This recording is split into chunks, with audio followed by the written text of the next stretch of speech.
Welcome and hello to everyone. Today we are speaking with the lovely Terry Waller, who runs an organisation called SevGen and also runs an enterprise called Deadly Espresso and is currently working on a project called Deadly Bush Tucker Time. So welcome, Terry. Before we begin, I just would like to acknowledge that this conversation is taking place on Gubbi Gubbi or Kavi Kavi country. And I just want to pay my respects to the ancestors, past, present, and emerging on this land. And also just to pay my respect to all the relationships that have been formed on this land, the connections of the people to the waters and the lands and the skies and everything in between. So yeah, thank you for joining us, Terry. Thanks, Josh. Yeah, so we might as well kick off with Deadly Bush Tucker Time. And if you could just give us a bit of an overview of what you're doing there and let us know a little bit more about the project, that would be great. Okay, so I guess I'll start with the vision. And the vision is for us to control, manage and operate a most amazing resource here in the Noosa hinterland in a town called Koroi. And there's an 11.5 acre bush tucker orchard that was planted out in 1996 by a very visionary lady called Martha Stewart. And we came in contact with that property about 2 years ago. And we just haven't been able to stop thinking about it since. So we would like to do that. And Martha, back in 1996, had, I guess, really syntropic ecology, not syntropic ecology, probably agroecology more correctly, design principles in her work. And 25 years later, is it? Yeah, 25 years later, unattended since 2003, the established way that it presents itself is testament to her knowledge and her hard work and her vision. We would like to take that over now and bring it forward and envisage that First Nations people will be a significant part in the burgeoning bush tucker industry, which at this level, we're still just like 1%, not acceptable, and we don't want to be excluded from that. So that's a little bit of the edible reconciliation part of the project, but also just as a community resource and a resource for our organisation. It ticks so many boxes and it will enable the work that we've already been doing to just scale really and enable us to do more with all of our current social work projects that we do, which is a big story. So ask away. Yeah, no, awesome. That sounds great. So the idea is to restore this bush tucker project that was already established in 1996 and to develop it into a way that Indigenous people around the local area can get involved. Is that right? Yeah, definitely. But everybody whose heart, mind and soul resonates and meets with what we're doing there, which is basically running a bush tucker commodity business as a social enterprise. Yeah. Awesome. Yeah, and the work that you do at SevGen kind of, I was having a look briefly before this call. You got the 3E model, which is around education and enterprise, and what else was there involved in that? Entrepreneurship. That's right. Yeah. So that's kind of all going to be tied in with this Deadly Bush Tucker Time project, right? It is. It's simply a larger fractal of everything we're doing already. So yeah, the 3 E's, when you just sort of talk it out a little bit more, it's where a social enterprise model supports a different education and ignites cultural and creative entrepreneurship. Mm-hmm. Yeah, that sounds really cool. And yeah, like for those listening, SevGen is short for 7 generations, right? And that's a different way of thinking that involves looking 7 generations into the future and also learning from the wisdom of 7 generations in the past. That's right. Yeah. It's a daily thing that happens, but unless somebody points out how that happens, people just shake their head and go, how do you think 7 generations ahead? I can't even imagine. And the answer to that is you don't think it, you just do it. Because the minute you're starting to have conversations with your your family, you're actually passing on those 7 generation wisdoms. So it happens all the time. We just need to be a little bit more conscious and conscientious about it. I'm sitting here now telling my grandchildren wisdoms as they carry on throughout their days, and I know that comes from hearing my grandmother tell me that her grandmother told her, and so on. So it is just an everyday thing. Yeah, I definitely understand that. I did a little bit of work with a guy called Warren Roberts, who run an organisation called Yarn Australia, and he taught me, to go and ask questions to my family and draw out, different learnings from them, and kind of to show interest and express, my enthusiasm in wanting to learn about my lineage through my family. And when I started to do that, it really was amazing, the things that came up, and just the dialogues that opened up between my parents and grandparents, and then they start talking about their parents, and you really do just have to do it, like you said, just start to ask the questions and get involved. But just back on the Deadly Bushtucker time. So can you tell us a little bit more about the details? So you guys I know you're basically at the moment looking for investors to come on board to get involved that are aligned with the vision. Yeah, well, like I said, we'd really like to control that property. So the way we're doing that at the moment, our first approach is to simply go into a contract to sale with the current owners, which we've done that. We've paid a non-refundable deposit to show, to really commit to it, but also show the owners in this current real estate market, the Sunshine Coast real estate market has just gone crazy with reports of 40 to 60% increase in properties.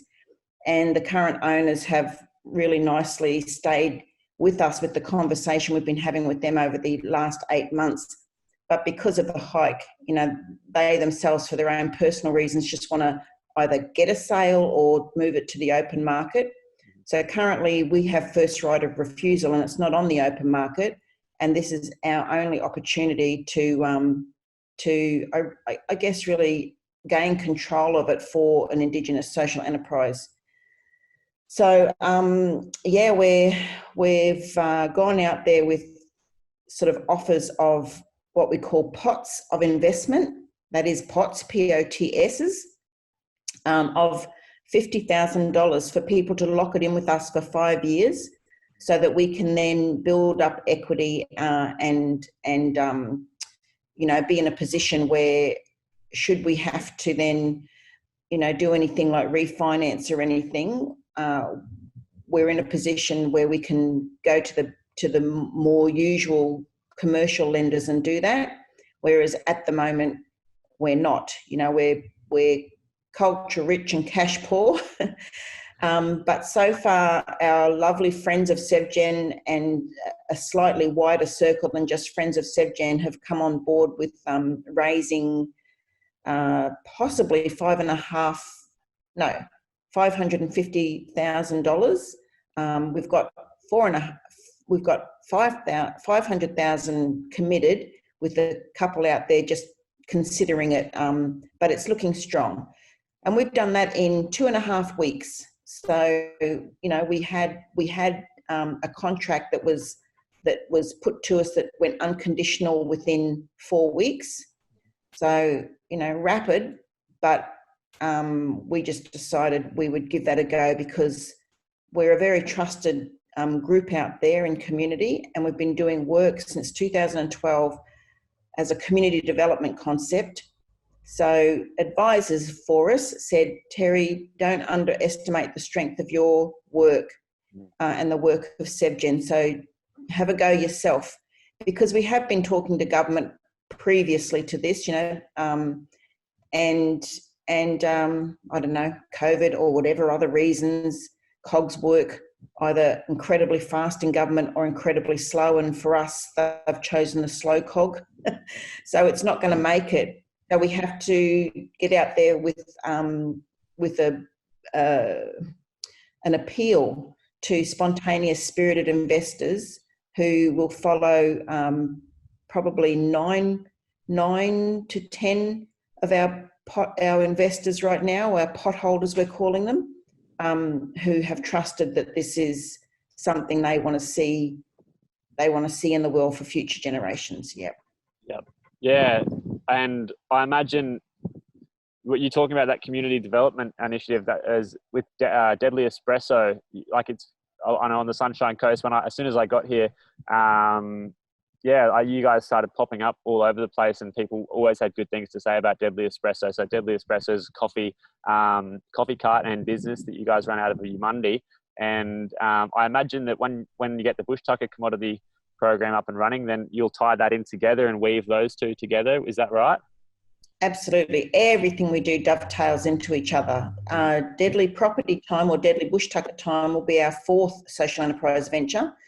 And we're already off the success of Deadly Espresso Time and Deadly Salt and Pepper Time, which are 2 of our other larger social enterprise ventures.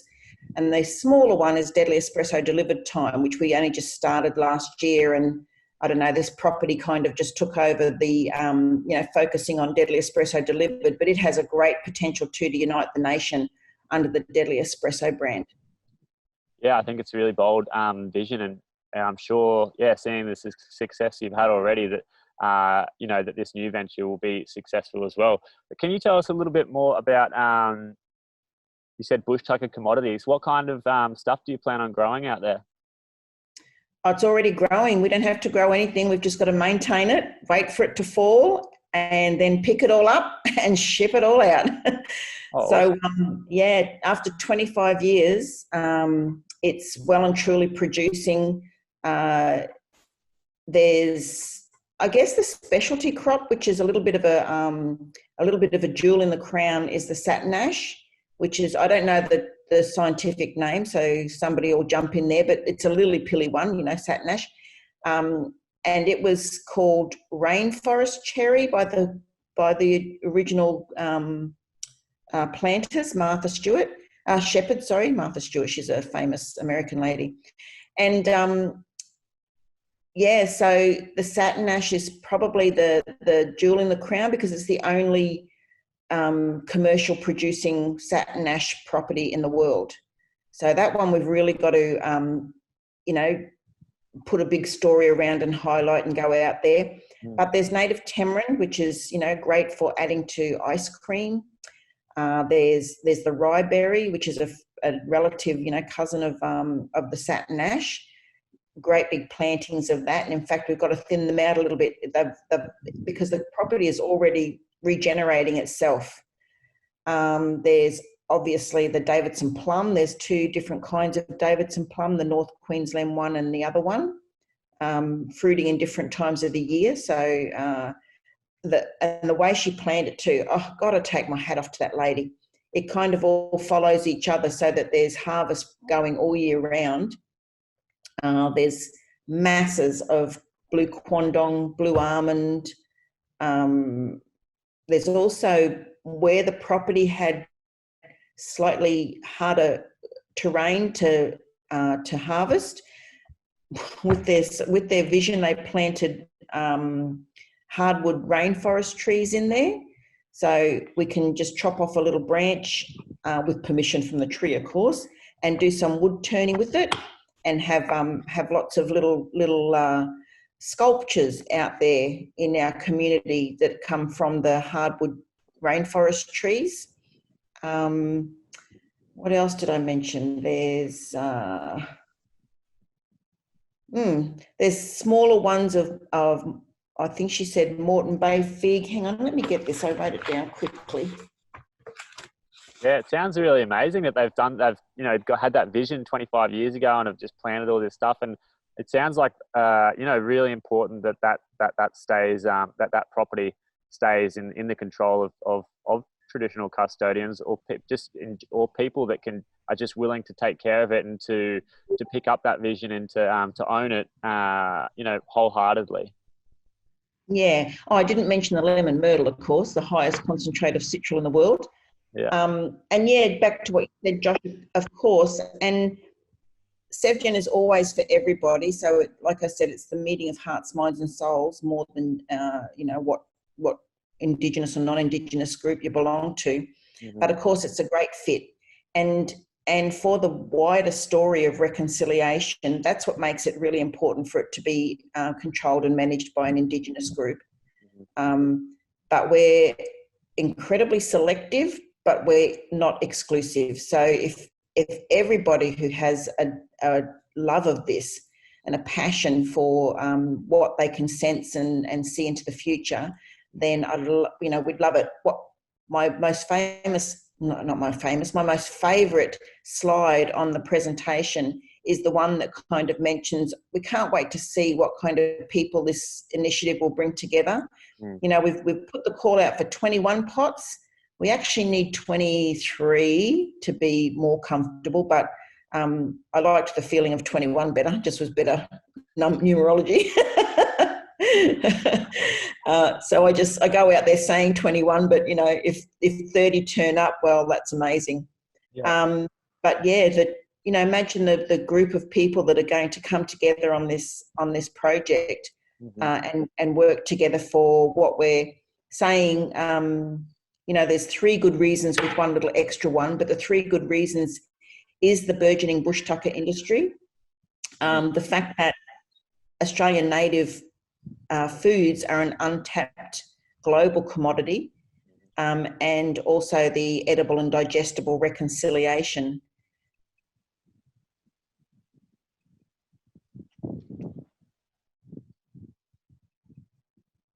The 3 good reasons, plus one, is that we already have a forward purchasing market for it too. So we're going to hit the ground running from the moment, we can harvest, we can net up and harvest that first lot of fruit that's on the property.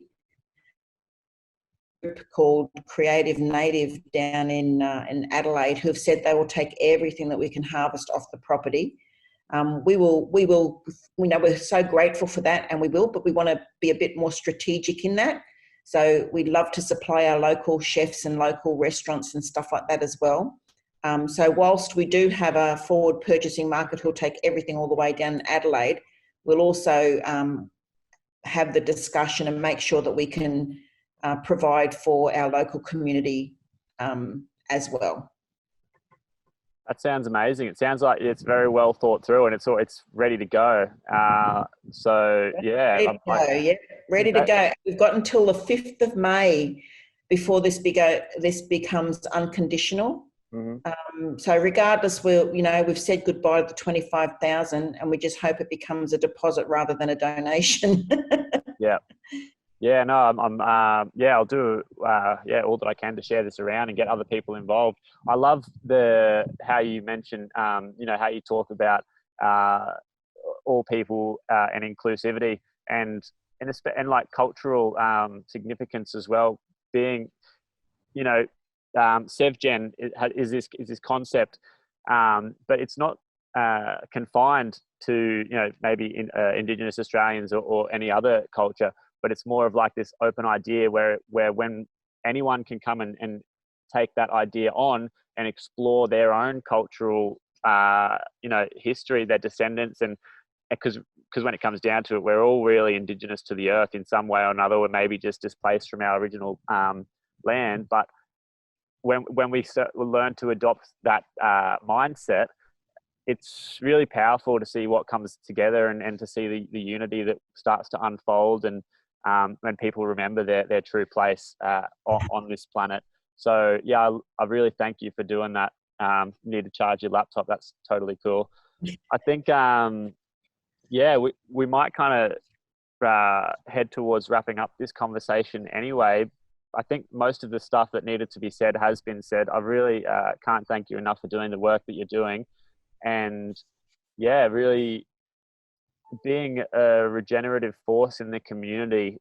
And I really hope that you guys get this project off the ground. I'd love to come out and meet and help and get my hands in the soil where possible.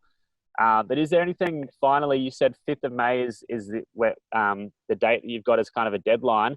Is there another sooner date as a benchmark for when you need to get investment in and secured? And how can people get involved in that? Well, really, there's always discussion, but we like to do things in a way that we can be very, upfront and proud of the way that we do things.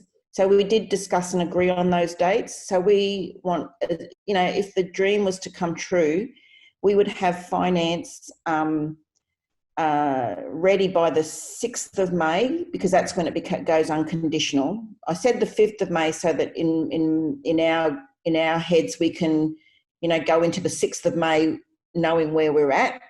But of course, we will go to the 11th hour on this. But yeah, if we could know by, say, the 27th of April where we're sitting, and then by the 5th of May have all of that money secured into the account, so that then we can kind of confidently go in, make sure that all the terms of agreement, which our partner, we call them partners, but it's Minter Ellison who's doing the legals, and Deloitte who are helping us with all of the finance parts of this. So it's in good hands, and the terms of agreement will be polished off by Minter Ellison. And because we're doing it on an individual basis with each investor, the terms of agreement will be individualised. But of course, we're going out there, which we haven't even mentioned yet, Josh, with a basic thing of $50,000 pots, committed over 5 years, an interest payment of 7%, up to 7% per annum, paid on a yearly basis.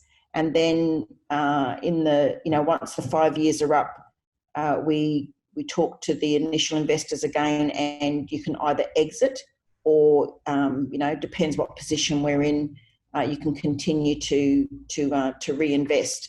But that's that's the kind of like the basic kind of ask or offer out there is. Mm-hmm. And I guess to finish it off, I would just like to go back to Deadly Espresso, because as you said, it kind of ties in, and Deadly Espresso is our most established social enterprise venture. And the little tagline for Deadly Espresso is coffee and, because everywhere that it has a what's that word? It has a rhizomic kind of like approach, where Sevgen headquarters is the mother plant, and the mother plant sends out its little rhizomes to places where they can feel like the conditions are right, and then a little Deadly Espresso will pop up. And we call it coffee and, because wherever that little shoot pops up, it pops up into an environment. So our Deadly Espresso out at Noosa National Park is called Coffee and Country, and the job there is for Deadly Espresso to put a spotlight on Kabi Country. And the people who go and work there are very interested in that environment, the national park, talking about Kabi Country. Anyway, there's my phone going off. And the likes. And then we've also got a Deadly Espresso in at Perigian, and that one's called Coffee and Digital Technologies.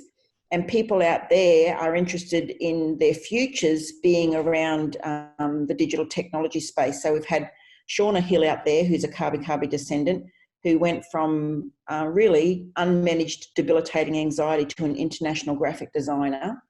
And now her little sister Taylor's out there, who wants to become a film producer. So that environment is beautiful for that.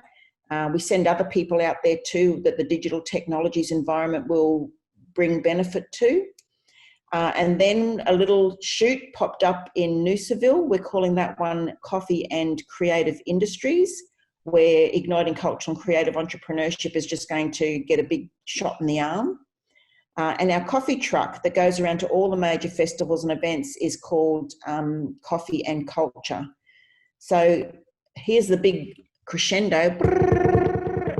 Deadly property time is going to be Deadly Espresso Coffee and Spirit, because the things that are going to happen out there, especially in that accommodation, which is going to be kept specifically for project accommodation, is going to have the most gorgeous philosophical. We're going to have all the ancient people out there from the Central Desert staying.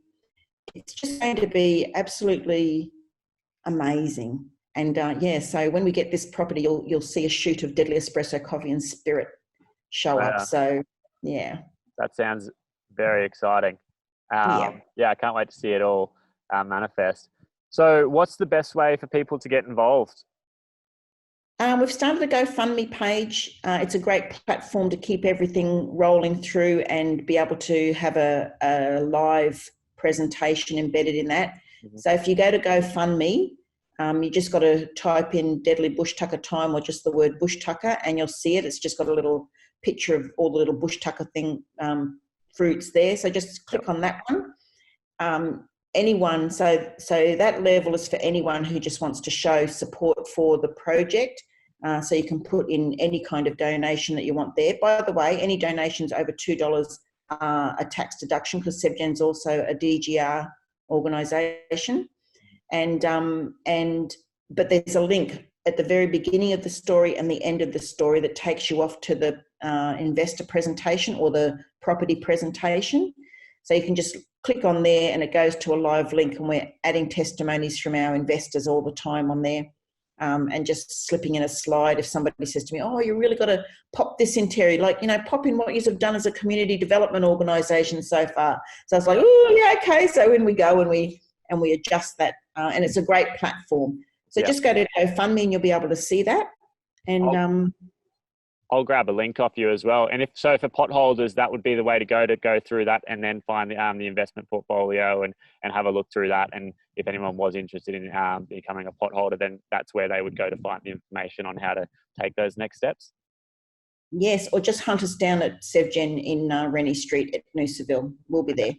Cool. I'll add your contact details with permission, obviously, to the people that or to where this conversation goes up on the internet, and hopefully we can help you get it going. And for anyone watching this, Cooroy is just inland from Noosa. So Noosa Heads, which is on the Sunshine Coast in Queensland, Cooroy is about 10 minutes inland from there. So So a lot of exciting and innovative stuff happening around this area, which is really, it's good to be a part of. So thank you so much, Terry, for giving us a little bit of your time and telling us a bit more about this, ambitious project that you're working on. I'm sure, the fruits of your work will be enjoyed by the entire community. So thank you. All right. Lots of little thought bubbles came up in my mind, Josh, but I kept them to myself, which is very good. Didn't wander off the track and take you on a wonderful story. Yeah. But thank you very much for the opportunity. And I know you've got wonderful circles out there. So let's just hope there's 12 more potholders in the world. Yeah. I love the stories. Maybe we can dive into some of those again another time. All right. All right. Thank you, Terry. Thank you very much. Thanks very much. Bye.